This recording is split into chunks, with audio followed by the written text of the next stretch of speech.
제 11장.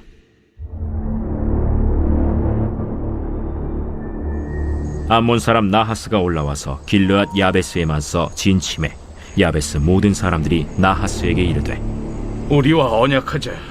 그리하면 우리가 너를 섬기리라. 암몬 사람 나하스가 그들에게 이르되, 내가 너희 오른 눈을 다 빼야 너희와 언약하리라. 내가 온 이스라엘을 이같이 모욕하리라. 야베스 장로들이 그에게 이르되, 우리에게 이랫동안 말미를 주어 우리가 이스라엘 온 지역에 전령들을 보내게 하라. 만일 우리를 구원할 자가 없으면 내게 나아가리라. 이에 전령들이 사울이 사는 기브아에 이르러 이 말을 백성에게 전하매 모든 백성이 소리를 높여 울더니 마침 사울이 밭에서 소를 몰고 오다가 이르되, 백성이 무슨 일로 우느냐? 그들이 야베스 사람의 말을 전하니라. 사울이 이 말을 들을 때 하나님의 영에게 크게 감동되매 그의 노가 크게 일어나 한결이의 소를 잡아 각을 뜨고 전령들의 손으로 그것을 이스라엘 모든 지역에 두루 보내어 이르되, 누구든지 나와서 사울과 사무엘을 따르지 아니하면 그의 소들도 이와 같이 하리라 하였더니 여호와의 두려움이 백성에게 임하매 그들이 한 사람같이 나온지라. 사울이 베색에서 그들의 수를 세어보니 이스라엘 자손이 30만 명이요 유다 사람이 3만 명이더라. 무리가 와 있는 전령들에게 이르되, 너희는 길르앗 야베스 사람에게 이같이 이르기를 내일 해가 더울 때에 너희가 구원을 받으리라 하라. 전령들이 돌아가서 야베스 사람들에게 전하매 그들이 기뻐하니라. 야베스 사람들이 이에 이르되, 우리가 내일 너희에게 나아가리니 너희 생각에 좋을 대로 우리에게 다 행하라. 이튿날 사울이 백성을 3대로 나누고 새벽에 적진 한가운데로 들어가서 날이 더울 때까지 암몬 사람들을 치매 남은 자가 다 흩어져서 둘도 함께 한 자가 없었더라. 백성이 사무엘에게 이르되, 사울이 어찌 우리를 다스리겠느냐 한 자가 누구니까 그들을 끌어내소서. 우리가 죽이겠나이다. 사울이 이르되, 이날에는 사람을 죽이지 못하리니 여호와께서 오늘 이스라엘 중에 구원을 베푸셨음이니라. 사무엘이 백성에게 이르되, 오라, 우리가 길갈로 가서 나라를 새롭게 하자. 모든 백성이 길갈로 가서 거기서 여호와 앞에서 사울을 왕으로 삼고 길갈에서 여호와 앞에 화목제를 드리고 사울과 이스라엘 모든 사람이 거기서 크게 기뻐하니라.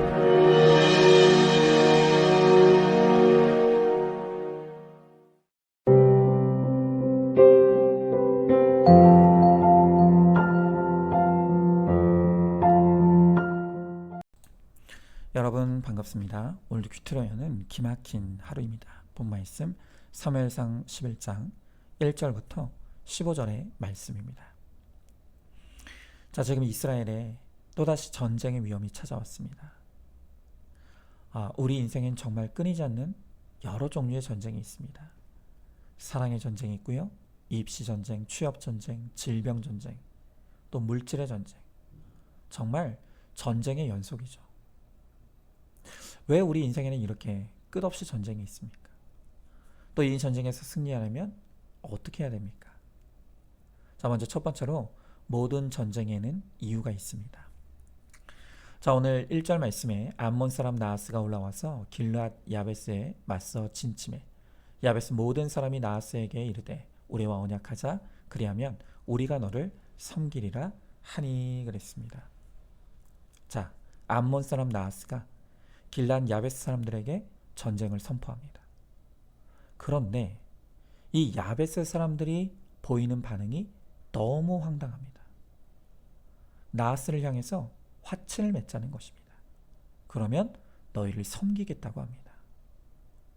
여러분, 지금 이 야베스 사람들은요, 눈앞에 있는 사람이 아군인지 적군인지 전혀 구분하지 못합니다. 여러분, 오늘 이들에게 쳐져온 암몬이 누구입니까? 암몬은 아브라함의 조카 롯의 후손으로서 출애굽할 때부터 이스라엘 백성들을 잔인하게 괴롭힌 아주 악한 족속입니다. 또 이들을 이끌고 나온 나하스는요, 그 이름의 뜻이 뱀 그리고 사탄이라는 뜻이 있습니다.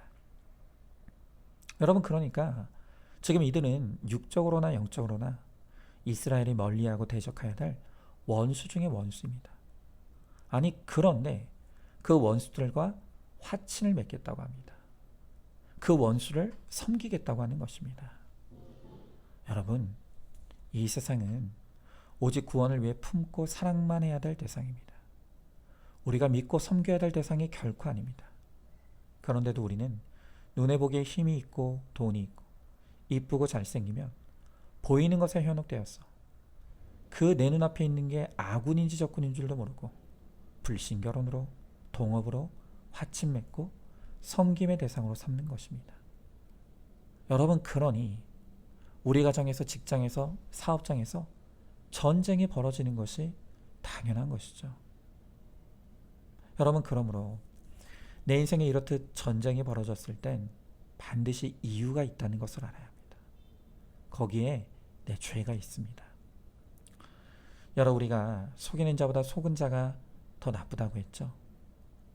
여러분, 이 암몬이야 하나님이 없으니 속이는 전쟁을 벌입니다.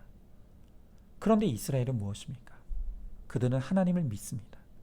그런데 하나님께 묻지도 않고 내 기대와 욕심에 눈을 멀어서 원수와 덜컥 화친을 맺고 섬기고자 했으니, 그러니 속인 암몬 족속보다 속은 이스라엘이 하나님에게는 더 큰 책임을 물으시는 것입니다.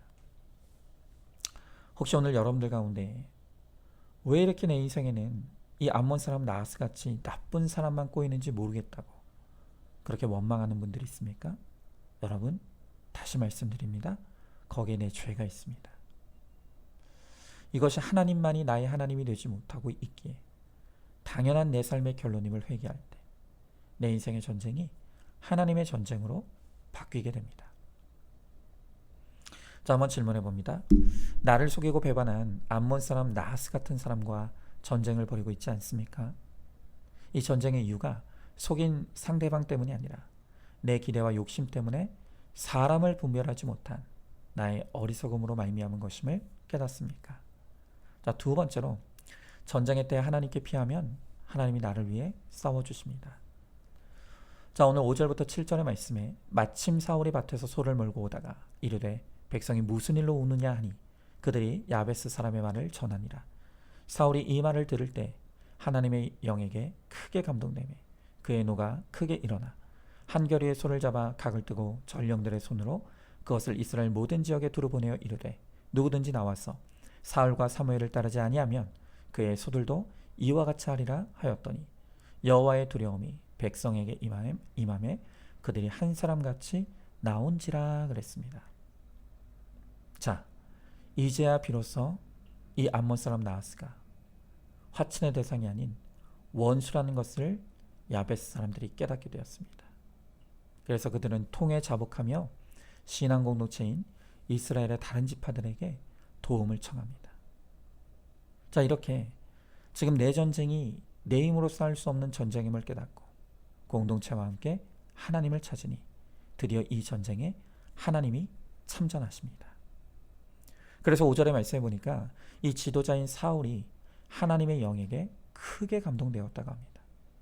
또 백성들에게도 여호와의 두려움이 임하였다고 합니다. 자, 이렇게 이 전쟁에 하나님이 개입하시니 순식간에 사울의 지도력을 중심으로 온 이스라엘이 한마음 한뜻이 되어서 큰 군대를 이루고 싸움에서 이기게 되었습니다. 자, 여러분, 지금 내 눈앞에 벌어진 전쟁을 볼 때 나에게는 이 전쟁을 이길 힘도 방법도 능력도 없는 것 같습니다. 여러분, 그렇다고 하나님께도 힘이 없고 능력이 없고 방법이 없는 게 아닙니다. 하나님께는 능히 이 전쟁을 이길 힘도 방법도 능력도 다 있으십니다.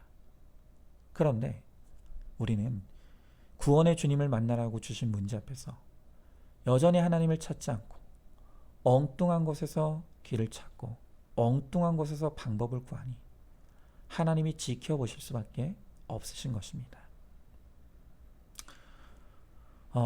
작년 딱 이맘때입니다. 우연히 다른 문제 때문에 병원을 찾았다가 뇌종양이라고 하는 정말 생각지도 못한 질병을 만나 전쟁을 치르게 되었습니다. 그때 정말 말만 들어도 머리가 하얘지고 눈앞은 캄캄해졌습니다. 이후에 벌어질 모든 것이 두려웠습니다. 종양을 제거해야 되는 수술도 두려웠고요. 또 수술 과정에서 발생하게 될 비용도 두려웠습니다. 또 수술 이후에 어떤 후유증이 생길까 하는 것도 저의 두려움이 되었습니다. 그런데 더 큰 두려움은 무엇인가 하면요. 제가 두려워하는 문제 가운데 어느 것 하나도 제 힘으로 해결할 수 있는 것이 없다는 것이 저를 더 두렵게 했습니다. 여러분, 그래서 저는 정말 그때 믿음이 좋아서가 아니라요. 방법이 없기 때문에 살기 위해 큐티하고 살기 위해 기도했습니다. 여러분, 제가 그때 비로소 깨달은 것이 무엇이냐면 하나님께서 우리에게 베풀어 주시는 최고의 은혜는 바로 방법이 없는 은혜라는 것이었습니다. 방법이 없으니까요. 주님만 바라보게 되더라고요. 어쨌든 할 수 있는 것이 없고 방법이 없어서 저는 여전한 방식으로 큐티하며 내 죄 보고 회개하기만 힘썼을 뿐입니다. 그런데 하나님은 그때부터 저의 문제 하나하나를 기가 막힌 방법으로 풀어주시기 시작했습니다. 제가 처음 이 문제 때문에 방문했던 병원에서는 두개골을 절개해서 외과 수술로 종양을 제거해야 된다고 말해 주었습니다. 저야 당연히 의사가 그렇다고 하니까 그렇게 해야 되는 줄만 알았습니다. 그래서 수술 스케줄을 잡으려고 준비하고 있는데 정말 우연히 근처 다른 병원에 외과 수술 없이 통증이나 피 한 방울 흘리지 않고도 이 종양을 제거할 수 있는 최신 방법이 도입해 있는 곳이 있다는 소식을 듣게 된 것입니다. 그래서 찾아갔더니 의사는 마침 제 케이스가 이 방법이 적용된다고 그렇게 말해 주었습니다. 너무나 감사했습니다. 그런데요, 또 그 다음이 문제였습니다. 좋은 수술 방법도 좋고 다 좋은데, 그런데 문제는 비용이죠. 과연 얼마나 비용이 나올지, 또 이 비용을 제가 감당할 수 있을지가 너무나 두려웠습니다. 그런데요, 이 뇌종양 같은 경우는 크기가 너무 작으면 암 환자로 분류가 안 된다고 합니다. 그런데 저는 절묘하게도 제 종양이 너무 작지도 그렇다고 너무 크지도 않은 상태에서 발견된 덕분에 나라에서 암 환자로 분류가 되어서 치료비 지원을 받을 수 있게 된 것입니다. 그리고 그 덕에 지금까지 별다른 후유증을 앓지 않고 오히려 전보다 더 건강하게 사역을 감당하고 있습니다. 여러분, 이렇게 하나님은 질병이라는 큰 전쟁의 앞에서 두려워하고 있던 저에게 수술에 대한 것도, 비용에 대한 것도, 이후의 후유증에 대한 것도 모든 문제를 다 하나님의 방법으로 물리쳐 주시고 이기게 해주셨습니다. 여러분, 그러나 그때 그 전쟁을 통해 하나님이 저에게 베풀어 주신 가장 큰 은혜는 그 시간을 통과하며 제가 더 하나님을 깊이 만나게 되었고, 또 제가 제 죄를 더 깊이 회개하게 되었고, 제가 더 깊은 거룩에 이룰 수 있게 되었다는 것입니다. 여러분, 이렇게 하나님은 전쟁의 때에 죽게 피하는 자에게 영육간에 승리를 주시는 하나님이십니다. 자, 한번 질문해 봅니다. 지금 내가 치는 전쟁은 무엇입니까?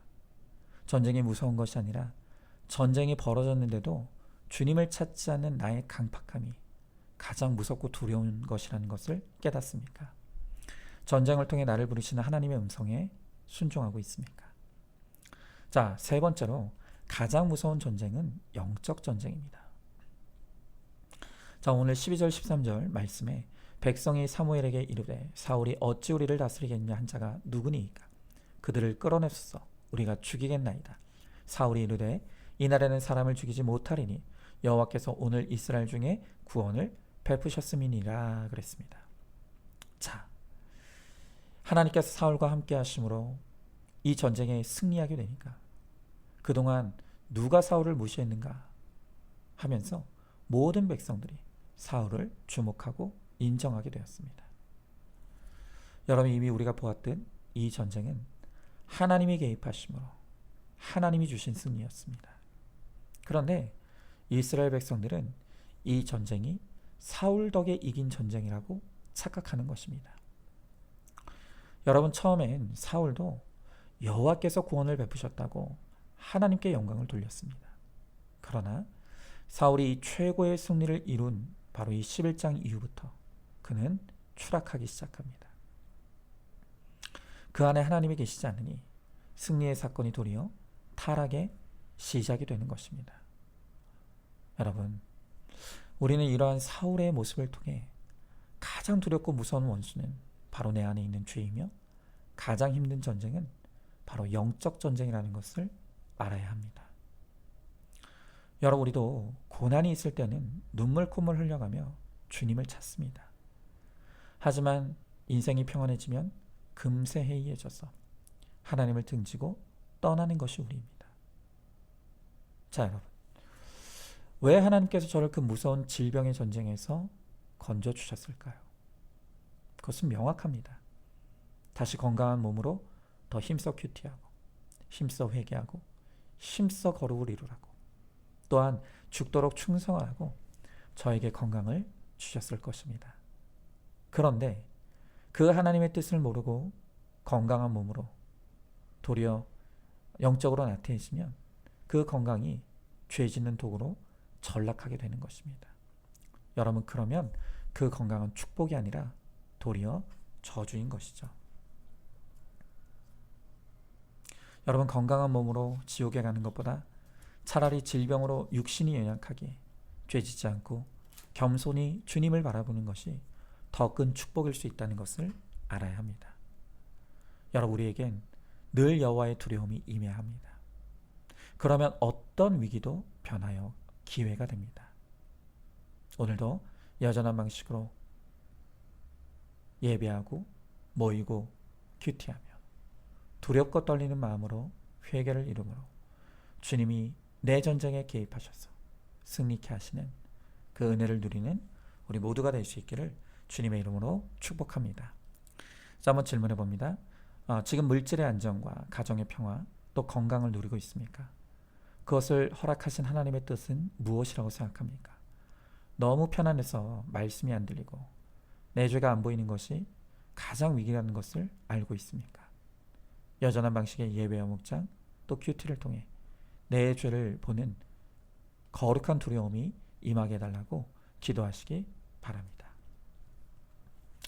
자, 오늘도 11월 18일 보석상자입니다. 돕는 배필, 즉 에제르에는 영적인 의미가 있습니다.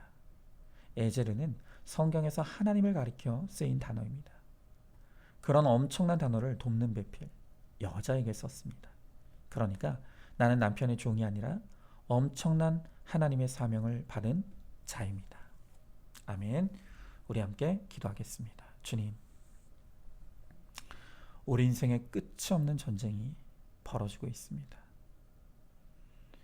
이 전쟁 앞에서 우리는 두려워 떨 수밖에 없습니다. 그러나 하나님께서 이 전쟁에 개입하시고 함께 하시어 우리를 승리하게 하시겠다고 약속하십니다. 그러나 이 전쟁이 하나님의 전쟁이 되려면 이 전쟁 속에서 내 죄가 있음을 보아야 한다고 말씀하십니다. 그리고 이 전쟁 앞에서 죽게 피하여 주님 앞으로 돌아가야 한다고 말씀하십니다. 그러면 주님께서 이 전쟁 가운데 개입하셔서 우리를 영적으로 육적으로 승리하게 하시겠다고 약속해 주십니다. 주님, 가장 무서운 전쟁은 바로 내 속에 있는 죄와의 전쟁입니다. 하나님, 전쟁이 무서운 것이 아니라 전쟁이 벌어졌는데도 하나님을 찾지 않는 것이 가장 두려운 것이고, 전쟁이 끝났다고 하나님과 멀어지는 것도 두려운 것입니다. 하나님, 우리는 평안의 때나 전쟁의 때나 하나님 없이는 살 수 없는 인생임을 늘 고백하며 두렵고 떨리는 마음으로 주님을 찾고 구함으로 우리의 평생에 주님이 나와 함께 하심으로 주님 안에서 거룩과 구원을 이루는 우리 모두가 되게 하여 주시옵소서. 믿사함의 사랑이 많으신 우리 예수님 이름 받들어 기도드리옵나이다. 아멘. 오늘도 큐티로 기막힌 하루를 살아내는 하늘가족 공동체 우리 모든 성도님 되시기를 주님의 이름으로 축복합니다.